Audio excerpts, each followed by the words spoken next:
If you're a real estate investor and would like to take advantage of 1031 exchange and understand what it is and how it works and how you can benefit from it, stay with us. Don't forget to like, subscribe, and share. Hi, my name is Gohar Gregorian with Keller Williams Realty, and I'm here today with Joseph DiPiazza, real estate attorney. Hi, Joseph. Hi, Gohar. Thank you so much for being here today. Thank you for having me. Let's dive right in. What is 1031 exchange? So a 1031 exchange is a way for an investor to defer payment of capital gains tax. That's the simplest way to explain it. Now, there are certain rules you need to follow if you're going to elect this option, but it is a great tool for investors to simply, like it says, defer payment of their taxes for an extended period of time. Okay, perfect. And how does it work? So there are a bunch of rules associated with actually doing a 1031 exchange, right? The first thing you have to do is find a qualified intermediary, right? And a qualified intermediary is essentially a third party that will hold the funds from the sale of the property in escrow and reinvest them into the new property that the owner chooses, right? And there are certain time frames applicable to that. Once the sale of the property takes place, a seller has 45 days to identify new properties. And once those new properties are identified, within 180 days from the time the last sale occurred, the owner has to close on the new transaction, has to close on the new sale of the new property. Sounds great. So within 180 days, they need to find a new property and then they can use that money towards the new property. Exactly. Well, within 45 days, they have to identify a new property. And then once that property is identified, they have to close on that property within 180 days. And the proceeds from the original property will be invested into the new property. Wow, that sounds great.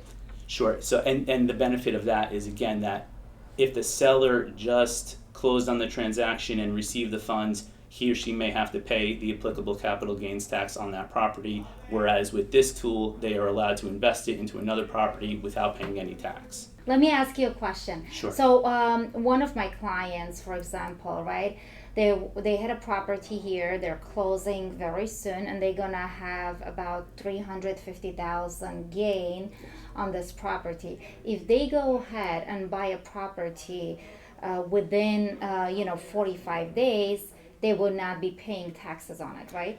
Only if they elect a qualified intermediary and deem this transaction an actual 1031 exchange. Anytime the money touches the seller's hands directly, they lose the ability to do a 1031 exchange. So the 1031 intermediary needs to be in place before they close on their first transaction, and then throughout the process until they close on their next one. So what types of properties qualify 1031 exchange? Sure. In simplest terms, business or investment properties qualify, right? So if you think of a rental property, any type of multifamily home, or a commercial building, these are the types of properties that do qualify. Personal residences or residences that sellers use or as a vacation home and live there primarily will not qualify. Okay, but if they are selling their personal and they're buying for investment, will that work? No, that will not, because it's been used as a personal residence. It has to be used for investment purposes to buy another property for investment purposes. Are there restrictions on identifying the replacement properties? Yes, there are actually. So the IRS says that you have to identify up to 3 replacement properties, and you can identify more, but the total of the properties that you identify cannot be more than 200% of the value of the property the seller has sold originally.